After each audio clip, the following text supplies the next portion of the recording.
What is up, everybody? I'm Alex with Swamp Rat Fishing. My co-hostess with the mostest, Perch Slayer, Paul Heels, is with me tonight. Paul, how you doing? Man, I am wonderfully wonderful as usual. And for those out in podcast land, as I listen to most of these and not watching video, I was brought on this podcast to bring some professionalism to it. And I hadn't been doing a good job of it. So today I've got on my Columbia PF something or another fishing shirt, and I have a tie on. I did my hair. I blew dry and brushed out my beard. And because actually tonight we have a real accountant on, so I'm coming in professional. Listen, tonight could go either way. I mean, we could talk about fishing. Dom from Real Accountant could sell us on a multi-level marketing deal. I don't know what's going to happen. He could maybe do our taxes. I don't know. Like the literally the sky's the limit. But before we get started, I want to talk about Hookset Hoodlums. I need everybody to head over to hooksethoodlums.com. One of the best teams out there in fishing, as Wild Bill Fishing will say. It's more than a team. This is a movement that's happening. This is real fishermen. This is real waters, public waters, except for Lockwood Fishing, who's a bitch and fishes private waters. And I mean, we broke the news last episode, but more things are coming out. Like, not only is there the White Claw seltzer flavor of Wild Bill Fishing, which is just salty tears because he can't land a fish, but they just broke huge news. Bobby Roast Beef from Jigs and Bigs also has a White Claw flavor. And it's going to be bull testicles, which just fits in perfectly with what's been going on over at Hookset. So, and then just to kind of add to everything great that's going on over at Hookset, we've got OG Scuba Stevo. He just started a new show. I mean, I can't complain. Right? We bit off Jigs and Bigs. He's biting off us. So we have like a multi-layer of shows where you've got something that you can maybe listen to with your family, which is Jigs and Bigs. Got something in the middle with us. Maybe, right? And then you got something with us, which is kind of in the middle. Definitely don't have your kids around. And then now, brand new, we have Baits and Bourbon, the Hookset Hoodlums Roundtable. That's going to be an Instagram live show. By the time this airs, he's going to have a couple episodes out. Make sure you check that out. It's absolute insanity. I did the first episode of it. I got way too drunk. I offered to fight Mike Iaconelli. I still stand by that. Like, come on, Mike. We're here. You live 30 minutes down the road. I'm ready. But make sure you check him out. It's OG Scuba Stevo on Instagram. But, Paul, what have you done this week? You done anything good? Well, kind of. I had a little local tournament here on Saturday, and let me tell you, I was a little excited because the weather was going to be perfect. It was going to be overcast, rainy, wasn't calling for no thunder showers, just straight up good fishing shit weather. I mean, I was excited. This is great. So you slayed them, right? Yeah, I took my happy ass on out there, picked out a good spot, and caught a couple nice catfish, a crappie or two, some perch. The only bass bite I got was about 3 or 4 pounds. That bitch came off because I got changed hooks. And, so I ain't catch shit. Well, that's nothing that I could put in a tournament. So I left a little distraught, fairly angry. I cussed at myself all the way home. So Sunday, I was like, I'm going to go out Sunday afternoon and make myself feel better. Went out Sunday afternoon, no bass bites. I did catch a big ass crappie. If y'all go to Paul Heels, Paulheels at Gmail, at Instagram. You know what? At Gmail also. If you guys need to sign up for any websites, whatever you want, do paulheels@gmail.com. He would love that. Oh yeah, hell yeah. I mean, I sign up for all kinds of shit that ends up in the spam filter, so we good. But yeah, I caught a big old crap. I was so excited I forgot to weigh it, but it was almost 15 inches. I mean, it was just, something That's big. a big one. That's a big one. Yeah.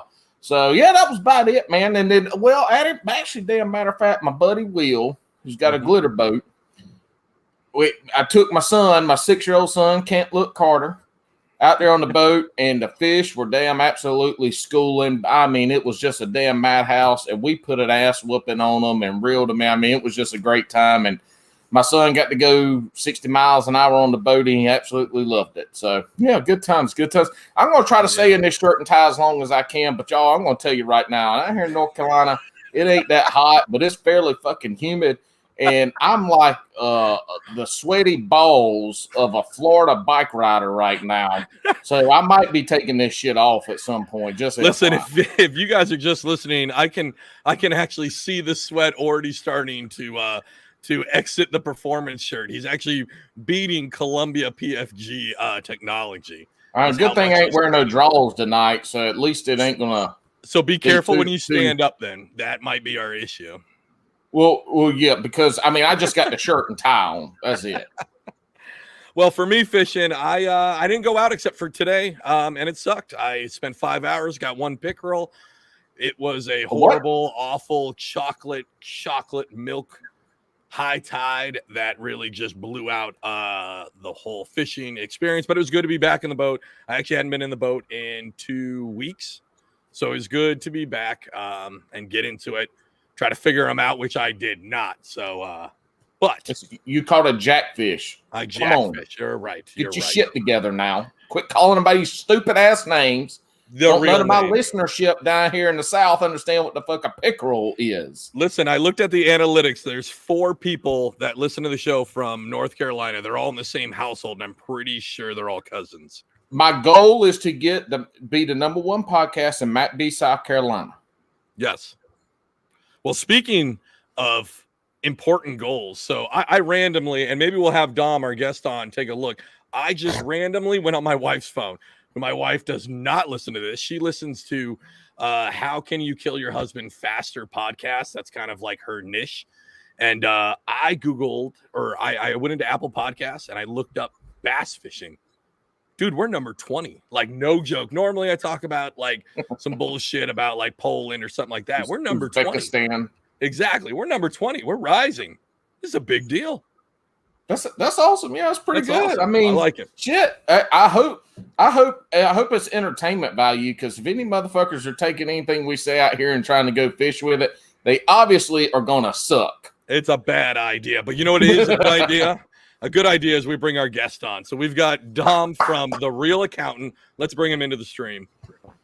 Dom, brother, how are you? What's up? So, dudes. Pretty good. What's up, man? All right, so we start every show. I don't know if you want to participate or not, but we like to do, we kind of go around the table, see what we're sipping on. This is Bass and Brews, and then we'll do a little can crack, if you will. Paul, what are you drinking over there? Today, I've got a local beer, not of the other, a different brewery here. They're called Aviator. They're down here in Fuquay, Verena. And I'm kind of, the damn can's super damn pretty. There we go. We get this shit together. Good looking can. I mean, it kind of looks like anyway,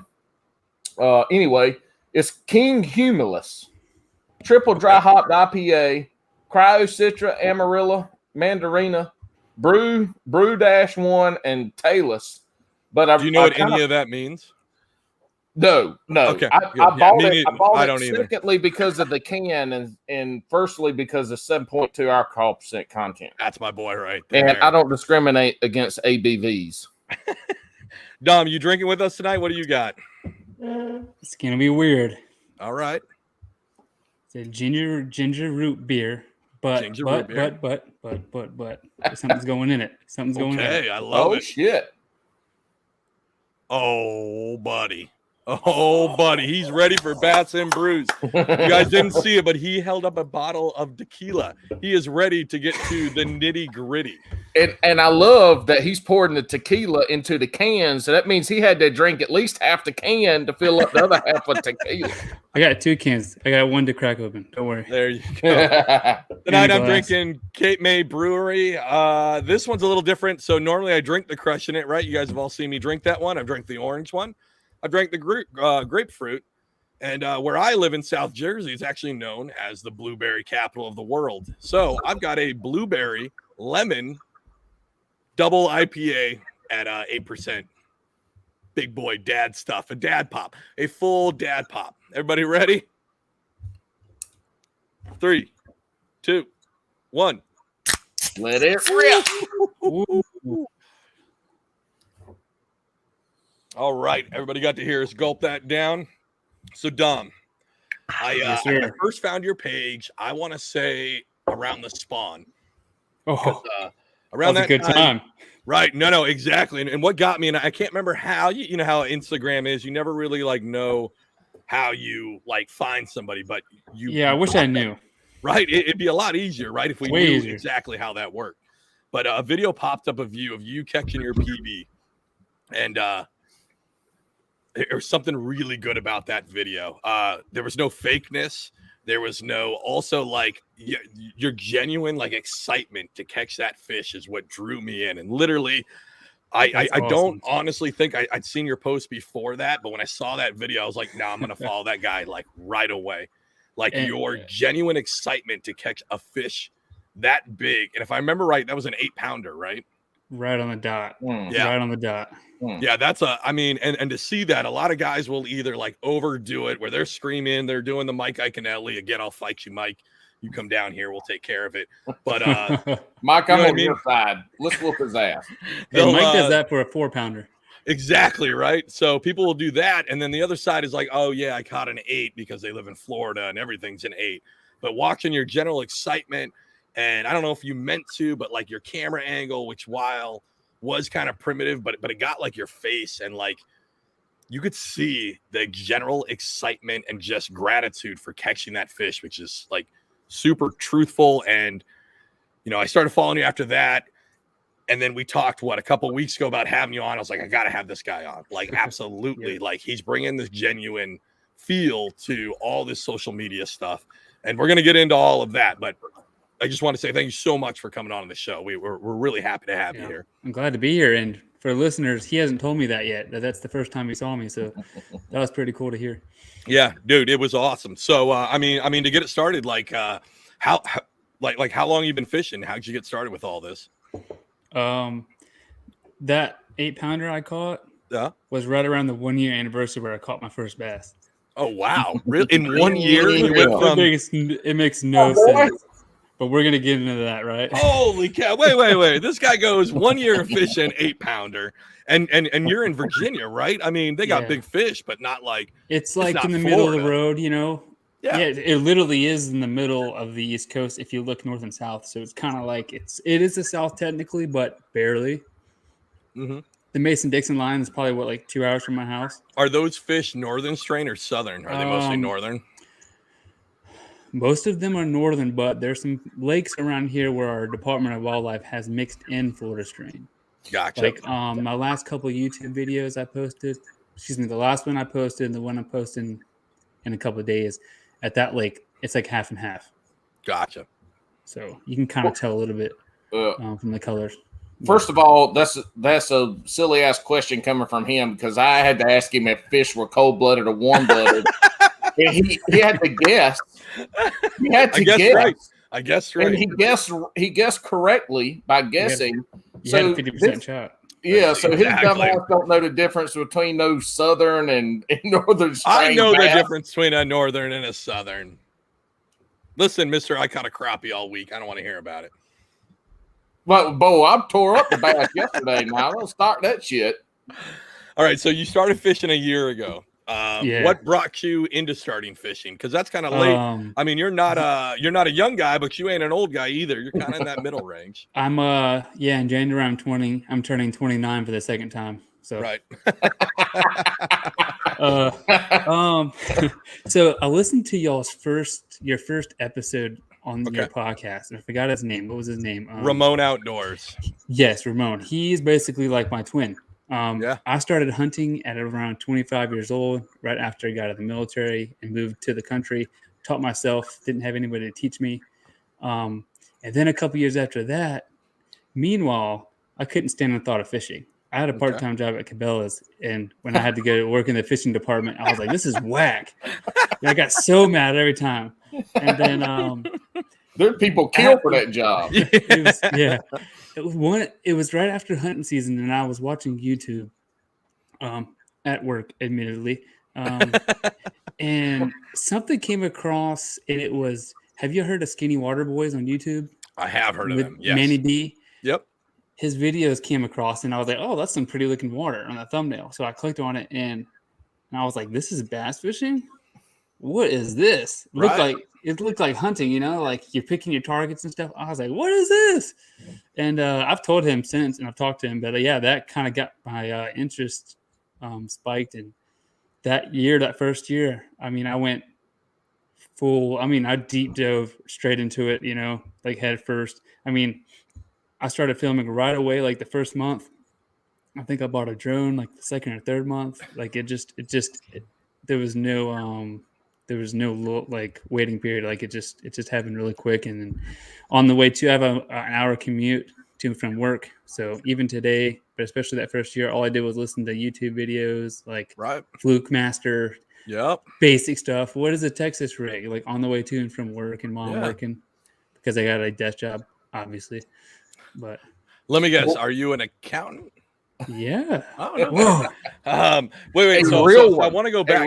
You said you went right to a drone, so you were already going on top of like learning to fish, but you were like, what drove you? Because it sounded like right away you wanted to be a content creator as well. Yeah, pretty much.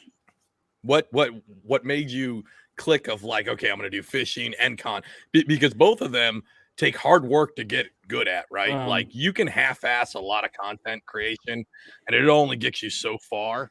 But like if you guys don't follow him, he's the Real Accountant, all one word, on Instagram. Dude, his pics are on point. Oh yeah, I'm sorry, REEL. His pics are on point. They're like perfectly composed. The editing or whatever is, I mean, it's on point, man. You put out excellent content. Appreciate that. I think I wanted to create like where I had the desire or interest in doing it for hunting, but it's so hard, like so much more difficult to do that in hunting. And when I started fishing, I said, "Oh, this is way easier than hunting as far as filming." You know, right? Until just a month ago or two, I was using my phone to film on my chest, just mounted on my chest, my Galaxy S10, and I was like, "This is way easier." So I was like, "Shoot, let's just do this thing."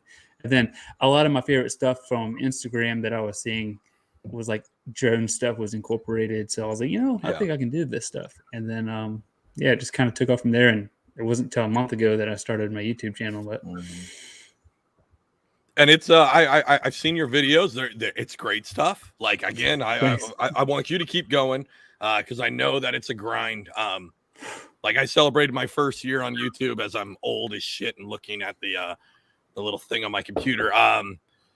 Like 2 months ago was my 1 year anniversary on YouTube. Cool. It's been a grind. It's been a grind. It's been a slug. Like you're gonna put out, and especially if you're doing bass. We talked about this last episode, Paul, with Todd Grubbs, about how like freshwater fishing specifically, it can be very difficult to make your headway. But then if you go back, I mean, Todd's a great success story on that. If you go back 2 episodes from that with Slab Dynasty, you can see where guys are like really setting themselves apart. And with you having the drone and like coming into this with a content creation mind frame, like that's something I think you can achieve. Absolutely. From what I've seen right now is you're on your way there, which I think is awesome. I certainly hope so. I'm not going to stop. I think it's just a momentum thing. YouTube isn't like Instagram where you can post a really cool pic or reel and magically, randomly at times get like, thousands of views just randomly, because sometimes the algorithm doesn't make sense. But YouTube, it's like you said, it's a grind, I think the bigger, and it's like the bigger your library, it seems like the more the more attention you can grab. Well, I'll disagree a little bit, because you could Okay. make one video or two videos in the same vein and get really popular, but you don't do that, which I appreciate, which is like bullshit Walmart challenge video. Yeah, exactly. Right. Once you say to somebody, they're like, "Oh, I'm not doing that." Exactly. Don't do that, because I mean, that's for a certain subsect. We talked about it with Slab Dynasty, because they kind of played with that, and then my feeling from that is, like, Steve was trying to be real nice about saying, like, yeah, fuck that shit. We're not going to do that. Like, that you're doing it for the algorithm. You're doing it for a bunch of 14-year-olds who want to see fucking something funny on TV, right? And no offense to 14-year-olds, but you shouldn't be watching the show either, because you should be doing homework, so you don't end up like me or Paul. Paul's sitting here. His garage right now is we have a little thermometer there. It's literally 115 degrees, and he's still wearing his tie like an idiot. And I rolled up my sleeves and I loosened my tie. I'll rebuttal you a little bit too, though. I like it. Like the goal. What is your goal? If you want a shitload of followers, then you have to approach your social media and YouTube a different way than if you want to provide great photography and cinematography, or if you want to provide great knowledge and all that, and you're gonna get there. You have to learn, but like, if you just want to get if you want to get to your 1,000 and 4,000 hour views or whatever, start monetizing YouTube, go out there and do some of that dumb shit. And if that gets you 200, if one video gets you 200 subscribers and stuff like that, do that to get to the goal, to then you can start putting the content you want out, because that's the whole, what do you want? What's the end goal that you want from that? And you just have to get there. But I'm not the kind of person that wants to go out there and like have a golf course fight over fucking fishing. So, depends on your personality as well. Like, I like to have a good time and do shit, and I'm self-deprecating when I fish, especially. But it's your personality and what you want at the end of the day. You got to figure out that plan to get you there. And again, part of the content creation thing is finding your niche. Right. You're going to get these people that just like your stuff, but then you still have to find what's my bread and butter, or the folks that's watching my stuff. And like, that's who you cater to. Right. And those are the ones that will like, share, comment, all that good stuff, subscribe, ring the bell. They're the ones that stay there forever, Yeah. Right. Those are the ones that promote it. And when they promote it, they have a following that's similar to them, which in turn is similar to the folks that you want. That's how you grow, is finding that niche and what it is and growing it. I totally get that, Paul, but I'm going to rebuttal your rebuttal. And so, because okay, so what you said was like, do that video, do whatever you got to do to bump yourself up, right?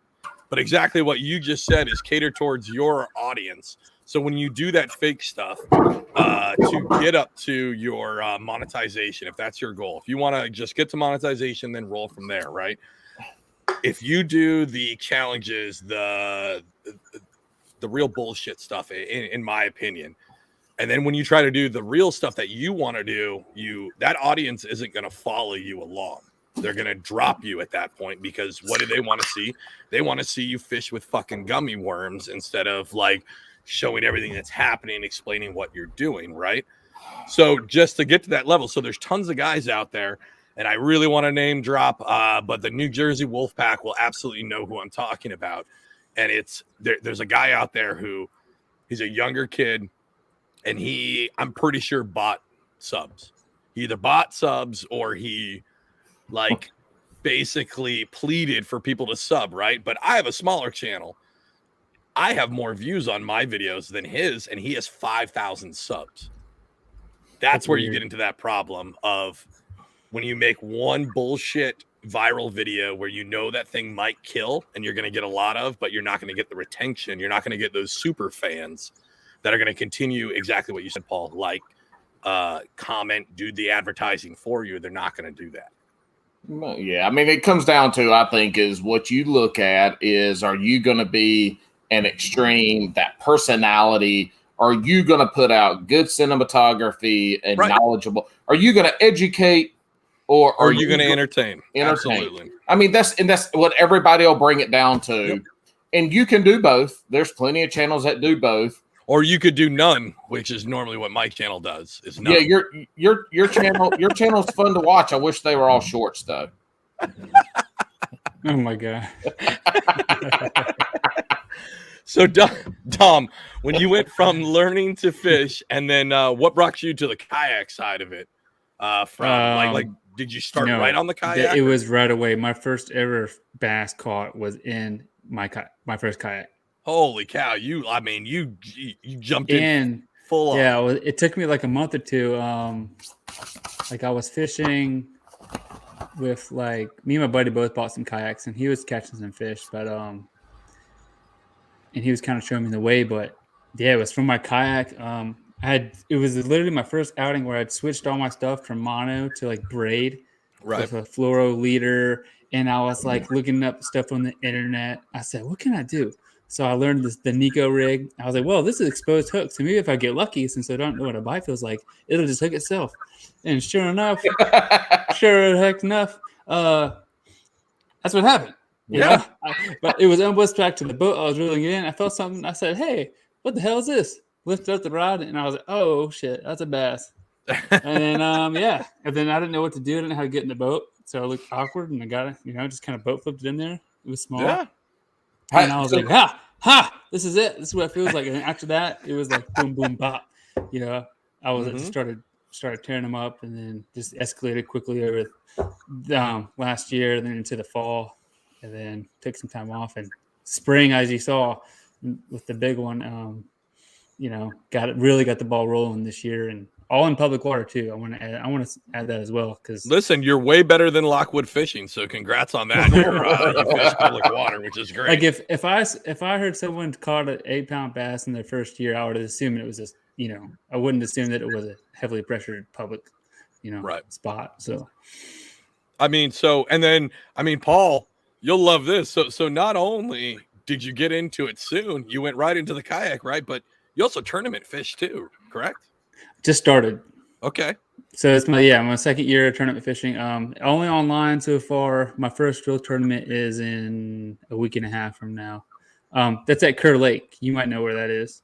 Oh yeah. What is that? Was that a local tournament?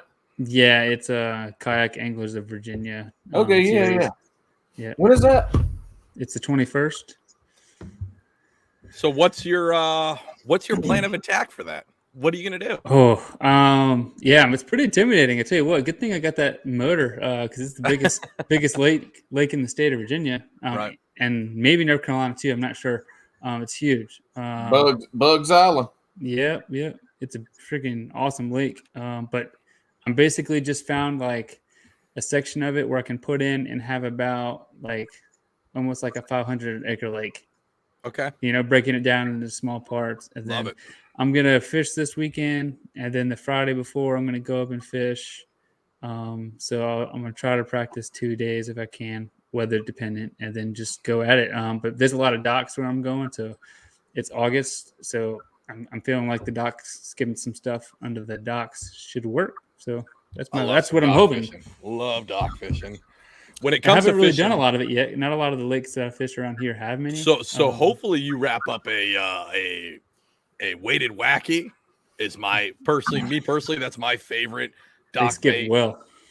Well, yeah. Not only do they skip well, as long as you so I actually like them weighted, right? Because they will skip pretty well back there, but just that enticing drop, but not. Oh yeah. I don't want to sit there for 9 hours waiting for my stick bait to drop either. So I can't do that. Yeah, I don't like when I say I wacky rig fish. I don't ever fish it weightless. I don't have the patience. It's always on a 1/8 ounce weighted head. Nico. I like the Nico too. Yeah. Well, no, I mean Nico's different, right? It's a little different, yeah. I on my Nico rig, I use an actual fucking roofing nail. Yeah, the roofing nail actually works pretty. So I used to do the missile baits, like I'd buy whatever weight, but that roofing nail is legit. It's got a big head. You can drag it around rocks. It dinks, it dangs. Plus, I can get a pack of like 500 for $1.39. Pretty good. Or I can call my roofing buddy and tell him to drive by, and the back of his truck is full of roofing nails.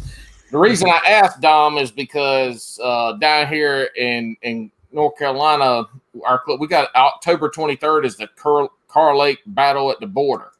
With Virginia Kayak Bass Challenge and CKA, CCKF. Check that out. Maybe we'll connect and I think I saw that on the tourney websites. Was it Fishing Chaos or Tourney X? I couldn't remember. So it's going to be Tourney X.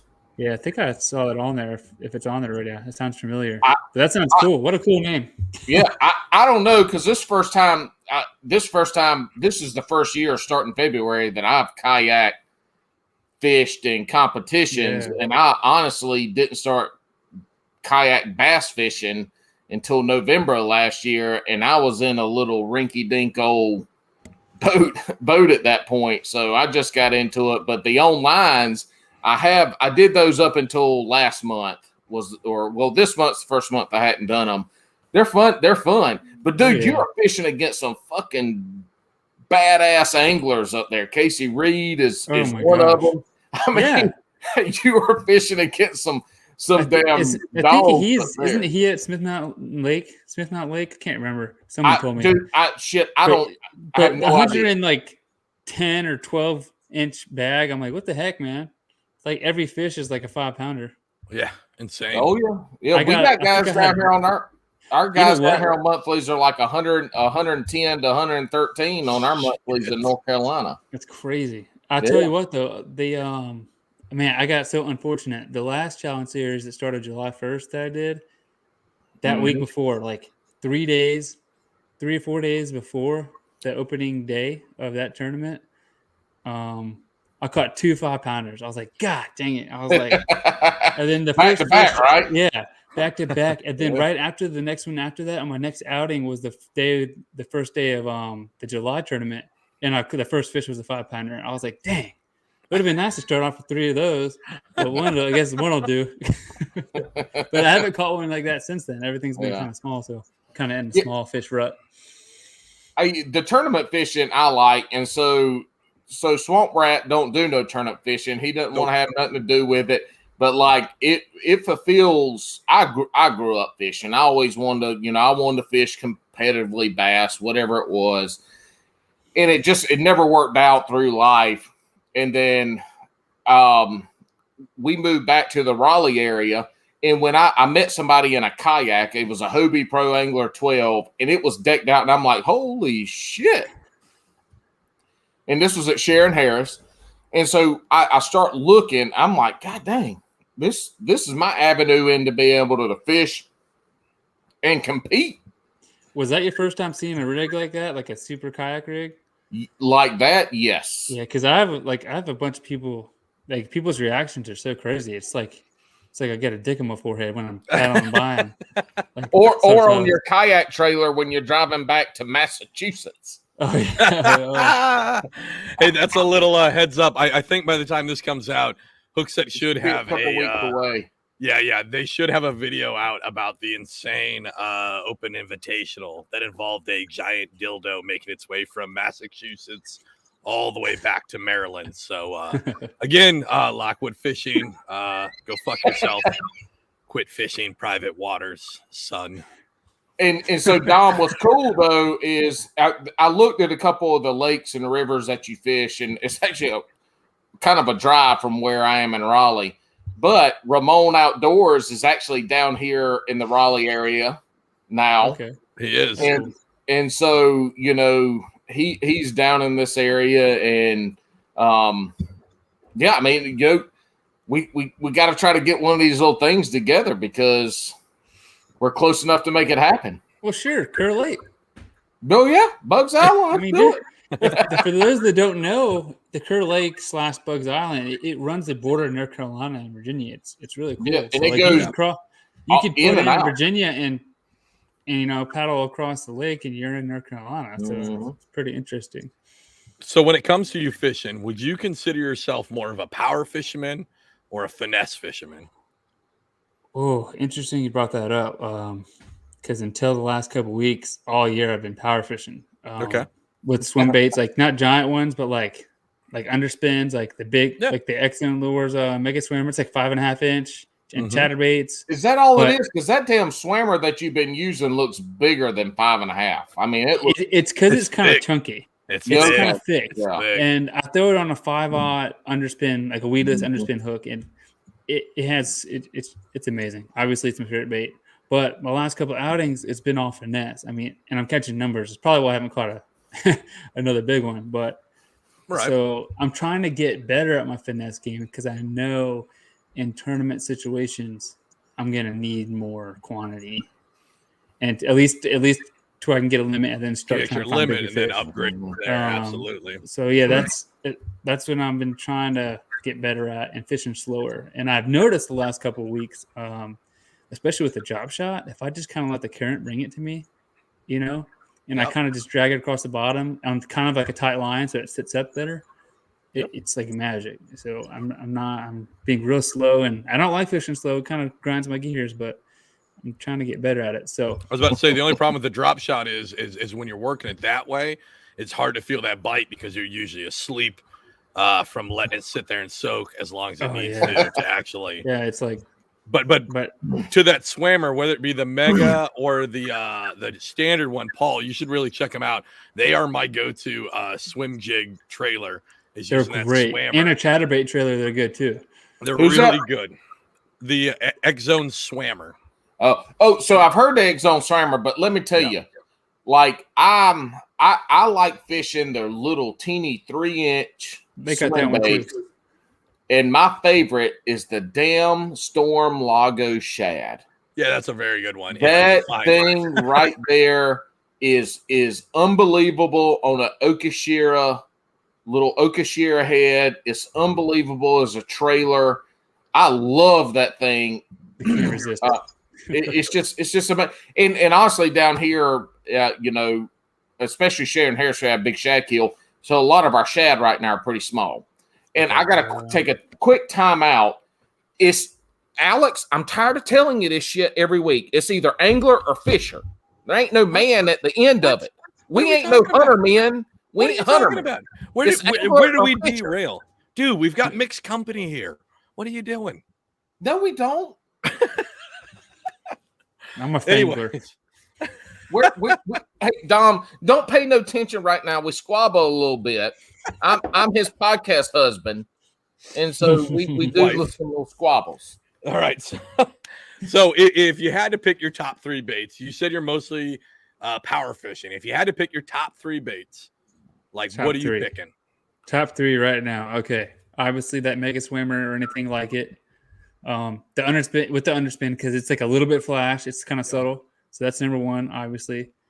Number 2, I'm gonna have to say drop shot because he likes to nap while he's fishing. My very first drop shot fish was in 2 feet of water. Bring it along the side of pad. I just let it dangle and wiggle outside of these lily pads, and a 5-pounder came out and smashed it. I was like, this ain't normal, but it worked. Then third would be like a tube. I've been flipping a tube this year. And it's different. I've been flipping into heavy cover with like a Trocar weedless tube hook, and that thing has been getting smashed. So I'm gonna say, man, you picked. I consider the tube finesse almost. Like you picked. I'm I think power it might fishing be more finesse though. I mean, you're dropping it. I'm throwing it into thick stuff. I'm using a 7.6 heavy with the tube. Right. So it's a different type of setup. I actually got that tip from Bass Fishing HQ, I think. Okay. Have you seen him? Yep. Mm-hmm. Awesome, dude. And so Alex and I had a conversation too about power fishing because I fish a Cinco or stick bait, either Nico or chicken rig.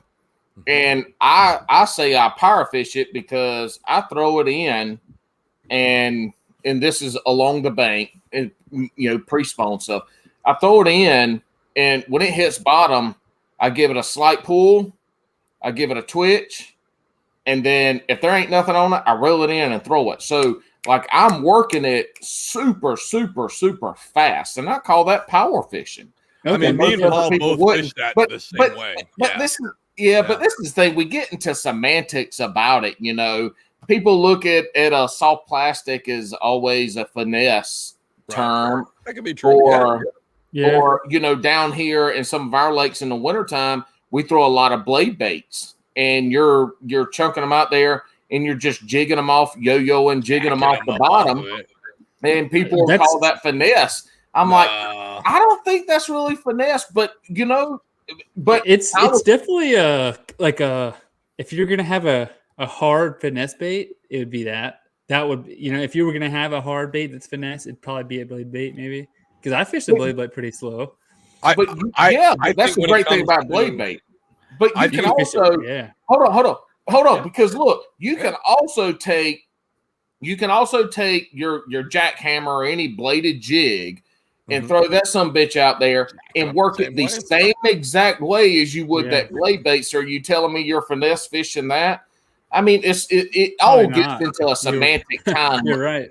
Period. So is finesse fishing or power fishing the type of bait, or is it how you're working the lure that you're throwing? That's I think that's where everybody always gets into arguments about finesse versus Paul. I think you're perfectly on that. For me, I think when it comes to between power and finesse, power is you're looking for a reactionary bite. You're looking for a fish that possibly is actively feeding. He wants to react to something.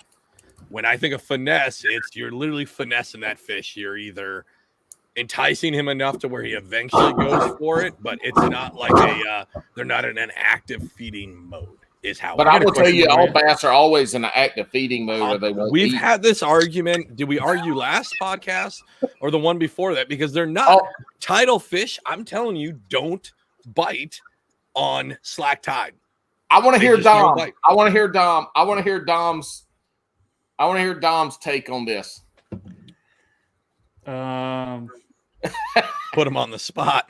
Well, we throw him in the middle of our husband, wife, or mommy, daddy squabble. So listen. Why he thinks about this again? This whole show is all about me trying to find another co-host because I don't know if me and Paul are going to last. That's funny. The 20 years that this podcast is going to. So, I will say that's the toughest question. Oh my gosh. Are we excluding winter? No, man, fishing's fishing. I don't care. I think he doesn't exclude winter. I think there's always some fish in the lake that will eat. How about that? Mm-hmm. And see, that's yes. That is, and that's the answer. Yes. Sure. You got to find them.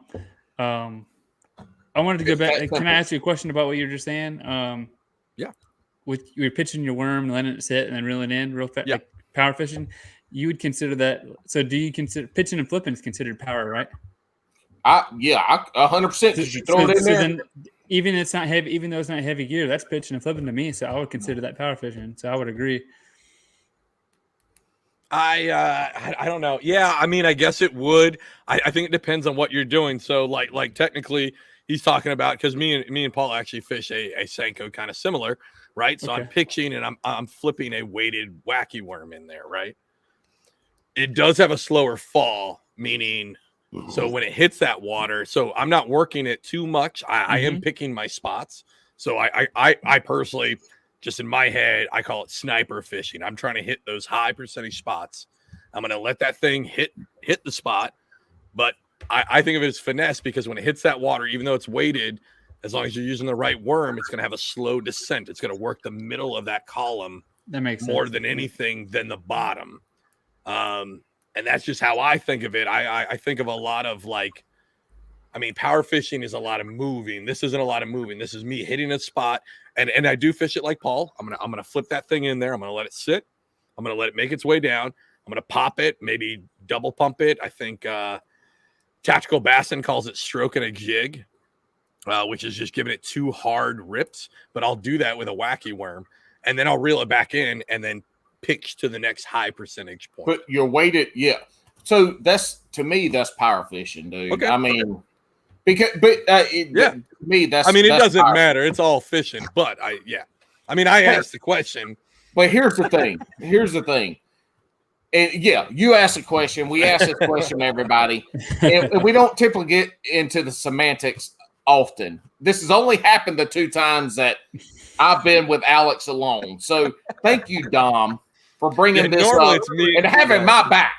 Uh, Secondly, I think as anglers and fishers, we get not just the baits, but how we fish lures.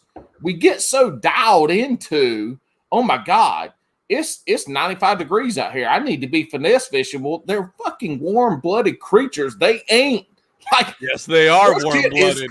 Yes, they are. I mean, cold-blooded. When it's hot, I fucked it up. They're cold-blooded. I was like, what? It's 95 degrees outside. They asses, their metabolism's high. Yeah. They ready to eat. They're there. Like, we get into how to fish the lures slow, fast. I think that we end up overthinking all of that instead of just fishing for what the bass are doing at that time of day with the weather outside. Is it post frontal? Is it prefrontal with rain? Right. Is it windy? There's a lot of things. So when it comes down to how to work the bait, I mean, shit, if we want to get into it, you can finesse work a chatterbait. You totally can. So yeah. I don't think it matters that much. As long as if they can't see it, they can't bite it. So if you get the damn bait in front of their face, the chances of you catching a fish are going to be a lot higher than if you don't. So you got to find them and you got to put it in front of them. It's true. Yeah. Fishing's that simple. Maybe only in your pig barrows or barrows. How did you say it? What was it? Pig pond? Hog pond. Hog pond. That's what it was. All right. So you've been out on some big lakes over there in Virginia in the kayak.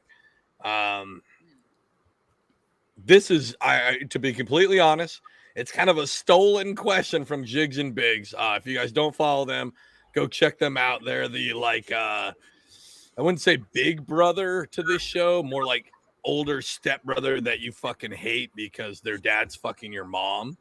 That's kind of like the same realm of where they're at. But that is about the most perfect a metaphor, analogy, and every other English thingy thing that you could think of to put Jugs and Bugs, Jigs and Bigs.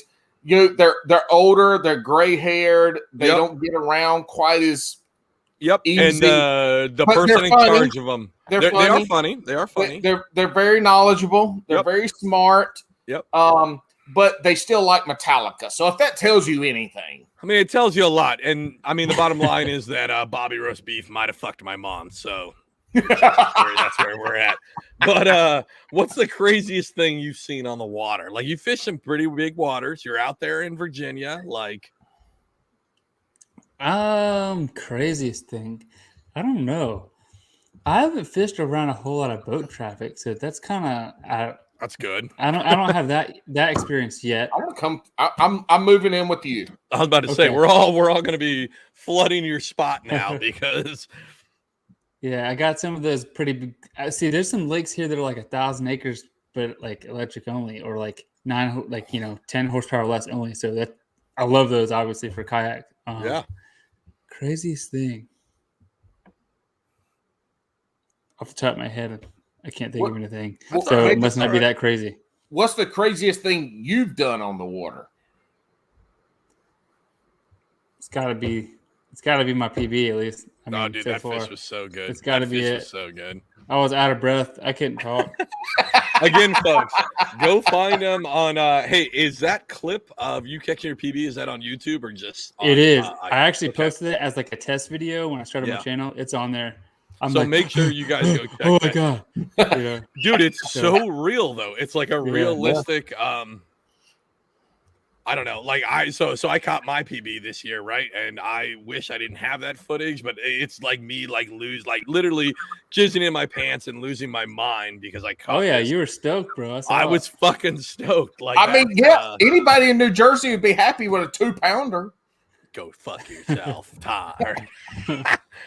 All right, man. So we're at the part of the show. So if there's a couple things we're known for, We're known for not providing entertainment or education, like Paul said. We're also known as now the middle child of Hookset Hoodlums, because Jigs and Biggs is the elder statesman and the new upstart, way more off the rails than we are, is the Baits and Bourbon Hookset Roundup.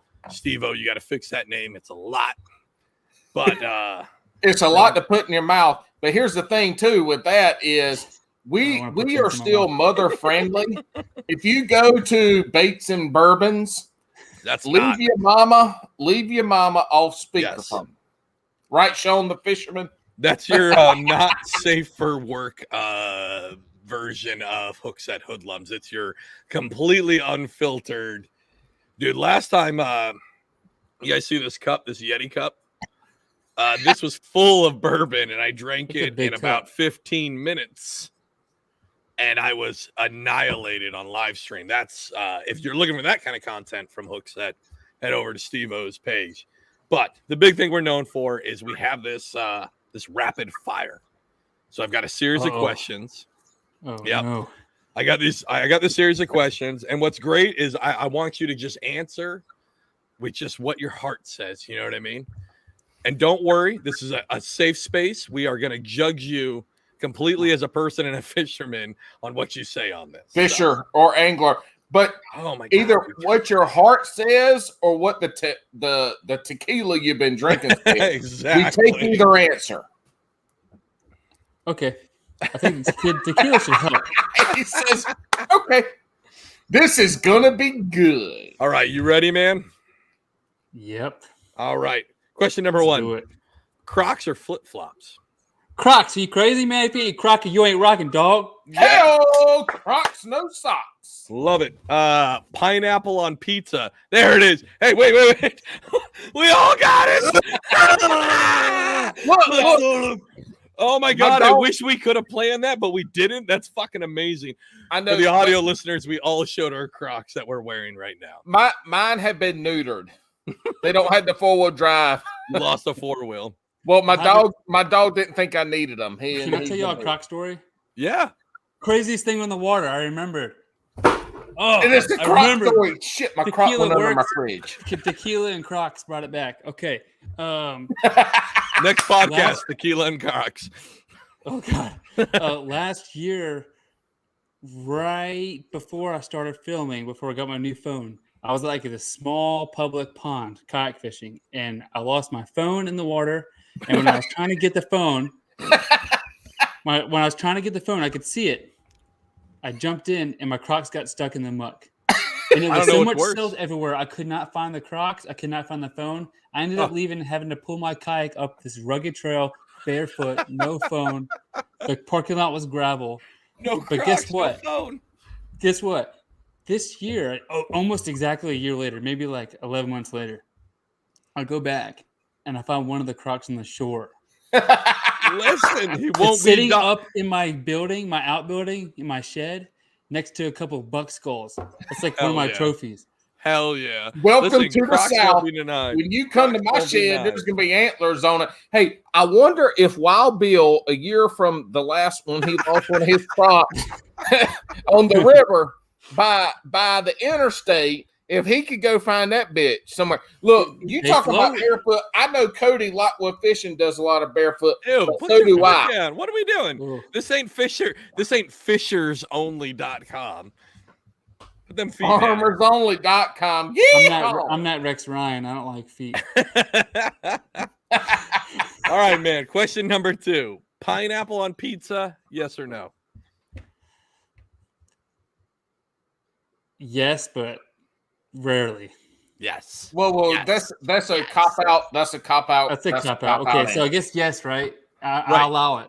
Okay. Right. I mean, not by itself, right? With like ham, right? Yep. Or chicken. Yep.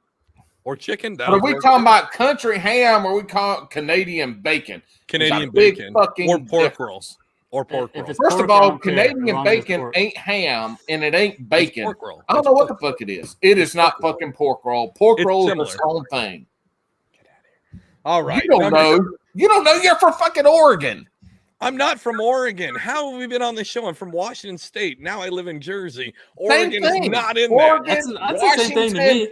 Connecticut, New Jersey, New York, Pennsylvania. They're all the You're fucking from same place. Georgia. Who gives a fuck? What? No, I'm from South Carolina. I'm from the Carolinas. Same fucking thing. No. I love the Carolinas. I lived in North Carolina half my life. Where? Camp Lejeune. Oh, shit. My dad was in, and then I was in. So you were in the Marine Corps? Yeah. Well, thank you for your service. I also served too. Thank you for that, though. I appreciate it. Number 3. Do you spend more on a rod or do you spend more on a reel? Rod, only because I found a reel that I really like for the price. I like it. What reel is that? It's a so you got the Cast King Royal Legends, which are pretty cheap, but they have the one that's a Royal Legend Elite, and I love them. I have like 6 of them. I skip Lords with them and everything. I don't backlash, so why do I need to spend more? Love it. In a non-tournament situation, in a 3-hour session, would you rather catch 5 2-pounders or 1 7-pounder? In a tournament? Non-tournament. Oh, non-tournament. 3 hours. Do you want to catch 5 2-pounders or 1 7-pounder? 1 7-pounder. Love it. Are you taking wacky or are you taking Texas? Texas. What? What are you drinking out of? Anyways, are you this one? I put on here. Question what I'm drinking out of. This one I put on here, and it gets weirder and weirder. I feel like every week, so we'll see how we go. Are you more of a slow jams guy or a hype music guy? Hype music. Hype music. Love it. That's a lot better answer. The previous episode, Todd Grubb, he went into a long, 10-minute tirade about hippie music. And it was not rapid fire. Had nothing to do with the question. It was hilarious. I had drank so much I still don't even remember that episode. Are you go ahead. Oh, I was gonna say. Now I totally forgot. Next question. True rapid fire. We love had it. true rapid fire. Are you eating largemouth bass? Yes or no? I would, but I don't prefer to. That's not a yes or no. I'll do it. Ah. Oh my God, that's You like saying it's like well I'm not even gonna say that I can't. He's a Marine. Of course he's gonna eat. He's a savage. He's gonna eat that thing. But I won't do it if it's a lake that I fish a lot. It's my lake. All right. Would you eat beaver? I would. I'd try it once. Because let me tell y'all something. That's not a rapid fire question, but I like how Paul improvised. Let me I want tell Paul y'all to explain something. this beaver question. Let me tell y'all something. Try most things once. People look down on eating beaver, but I'm telling you get beaver cooked the right way, and it is delicious. Or I could just even cooked bad ground beef tastes just fine. You've never eaten beaver. I have had salted beaver tail. Oh no, but we ain't talking about no fucking Yankee salted beaver tail because we don't know how to cook barbecue. This is in Alaska. Barbecue beaver. So it was not Yankee. I mean, I guess because it's in the north, but it's like the north. This is like Alaskan beaver tail, and it was fucking disgusting. But I'm talking about Carolina. So you're gonna Paula Dean this beaver, and you're just gonna wrap this thing up. No. See, get this time is how quarters you be, out. Yeah, this is how you be fucking up the Beaver Southern tenderloins cuisine by looking at Paula Dean. Look, we talking about low and slow barbecued beaver, Grilled beaver, gotcha. No, not grilled. Don't have us. I know how to trigger them at this point. It is 2021, the year of our Lord, 2021. I don't know. The Chinese year, I think right now is a dog or a rabbit. But regardless, we barbecuing beaver. No. And I'm talking about the beaver that swims in the water, not the mean wife you have upstairs asleep. All right, and the fan favorite of rapid fire. And beaver can be one of your choices here. God, I hope you don't fuck me on this one, Dom. because when we get really weird submissions, I end up having to eat it. So I need to know, what are your top 3? Because every fisherman loves a Angler. sandwich, right? Or Was fish. it what? Every angler loves a sandwich, right? So I need to know what your top 3 sandwich proteins are. Peanut butter. Okay. That works. Hold on. That's Ham. a first. That's a fucking first. It is a fucking first. It is. Hey, you need to get Bobby's ding ding things. What? Ding ding. Oh, Listen, hold on. If you wanted all of that, you could have been on Jigs and Bigs, but you're on busted ass Bass and Brews. Already been on Jigs and Bigs, bitch. All right, number 2, Dom. What do you got? Ham. Okay. 3. Bacon. Bacon. Let's go. Have we got bacon before? I don't remember that. Nope. And you know what I'm gonna do? I think I might prep. I'm gonna do a Dom. Hold on. I'm gonna do a Dom special. I'm gonna do a bacon, peanut butter, and ham fucking sandwich. Oh, I'll do it with you live. Yes, we're gonna do it live. We'll set this up. We're gonna set it up. After. Absolutely. So here's what's crazy is I've got a YouTube channel. It don't have a lot of shit on it, but 2 videos it does have was when I was a house husband last year during COVID, and I ate some weird ass fucking sandwiches I thought up, and the shit ended up being pretty damn good. One of them was like a tomato pickle watermelon sandwich, and that bitch was delicious. Crazy enough, I've had watermelon dipped in pickle juice. It's fucking out of control good. We don't want to hear about your sex life. All right, Dom. Thank you so much for coming on. Kind of last call here. Do you got anything you want to promote out there right now? No, I'm doing everything for myself pretty much, but I do have a couple partners. Austin Kayak has been great to me. The website's great. They're great people. If you guys follow them on Instagram, super friendly. And then I am on Exxon Lures Pro staff. So I still have to pay for my gear. So it's not completely free. And I still pay for a lot of it. And even though it's discounted, but I encourage you guys to try the stuff. But yeah, I'm on Instagram, The Real Accountant with 2 E's, the same names on YouTube. You know, I would appreciate it. He's on the TikToks too, man. Oh, I just started TikTok. Thanks for reminding me. Yeah. That's pretty fun, by the way. TikTok's fun, right? Like, it's so fun.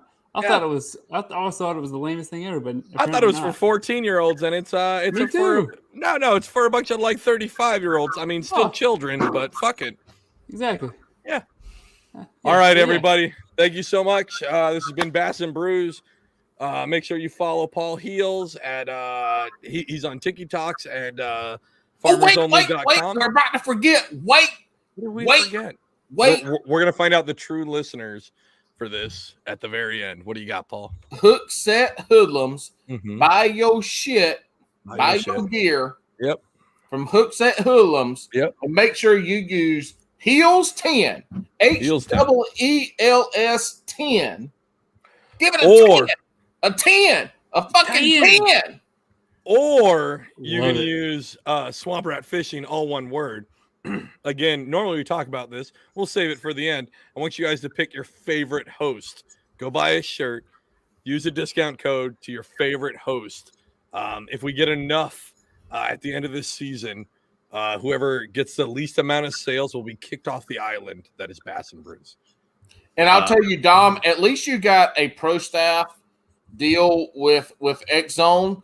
When I came on to Hook Set Hoodlums, I got a prostate agreement. No shit. I didn't get a pro staff agreement. I got a prostate agreement. And I was like, great. I have never had anything up my butthole before, but I'm willing to take a chance on Hook Set Hoodlums.